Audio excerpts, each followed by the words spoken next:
আলহামদুলিল্লাহ। অনেক দিন পরে আমাদের সাভারের বাস স্ট্যান্ডের কাক্কু হালিম, সেই ছোটোবেলার থেকেই খুব নামকরা এবং পরিচিত। ছোটোবেলায় আমরা স্ট্যান্ডে গেলেই কাক্কু হালিম খাইতাম। তাই আজকে হঠাৎ করে আমরা স্ট্যান্ডে ঘুরতে ঘুরতে আমাদের নিরাপদ সড়ক চাই সাভার উপজেলা শাখার সম্মানিত সভাপতি ও সাংগঠনিক সম্পাদক, আমরা একসাথে একটা কাজে ছিলাম। হঠাৎ করে বলল, সাভারের বিখ্যাত কী খাবার আছে বাস স্ট্যান্ডের। তাই আমি বললাম, এখানে আমাদের একমাত্র বিখ্যাত খাবার কাক্কু হালিম। তারা হঠাৎ করে রাজি হয়ে গেল, তাহলে চলো খাই।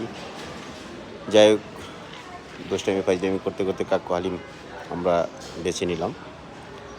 খেয়ে তৃপ্তি পেয়েছে, ভালো লাগলো। ধন্যবাদ সবাইকে। দীর্ঘদিন পরে কাক্কু হালিম খাইলাম।